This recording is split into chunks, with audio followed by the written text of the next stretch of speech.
Hi mga preni! For today's video ay isi-share ko sa inyo ang paggawa ng paborito nating merienda na binangkal. Kung pamilyar ka dito, ay oo, ito na yon. At grabe ha, napakadali lang gawin.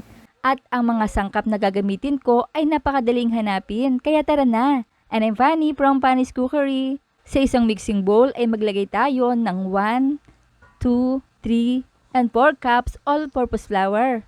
And 1 tablespoon of baking powder. I-mix natin to combine. At maglagay din tayo ng 1 cup light brown sugar. Or any color ay pwede. Haluin natin. Then maglalagay din tayo ng 2 tablespoon of margarine. Yung ibang recipe nito, ang gamit nilang harina ay first class at third class. Pero sa akin ay ayos na to. At ilagay natin ang 2 eggs. Haluin gamit ang malinis na kamay. Ilagay din natin ang 1 cup evaporated milk.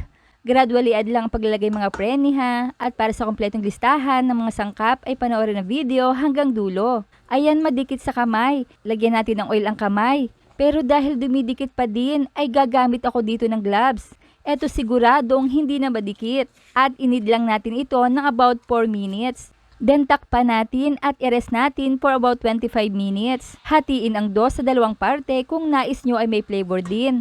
Optional lang ito ha, gusto ko lang kasi may ube flavor. Ayan, at mag-a-add pa ako dito ng mixed ube flavoring and coloring. Ito yung magkasama na para makulay talaga. Kasi kapag flavor lang ay maputla. At unti-unti nang kumukulay. Ayan, okay na to. At dadakot lang ako ng sakto lang. Kayo na ang bahala sa sukat na nais nyo. Pwede din namang gumamit ng 1 tablespoon yung laki niya. Then i-coat natin with sesame seeds. Napakadali lang diba mga preni? At ito naman yung plain dough natin. Same lang din ang gagawin. Panoorin nyo hanggang dulo dahil may mga tips pa akong ibabahagi. Para naman kung gagayahin nyo ay ma-perfect nyo din. At jaran, ready to fry na. Initin natin ang paglulutuan at lagyan ng cooking oil. At kapag may bumubula na, ihulog na natin ang mga dough. 1 by 1 lang ang paglalagay mga preni ha. At i-fry natin until golden brown. Iset lang ito sa low heat. Kung makikita nyo, ang dami natatanggal ng sesame seeds, di ba mga preni? Pero may tips tayo dyan. Ayan, at ihanda na natin para sa next frying. At ito ang tips, i-brush natin with water para dumikit ng mabuti ang sesame seeds at hindi matanggal habang piniprito. Set aside muna natin to.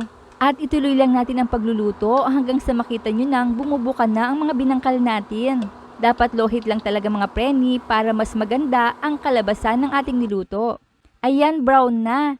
I-remove natin from oil. Tapos tanggalin din natin ang sesame seeds sa lutuan.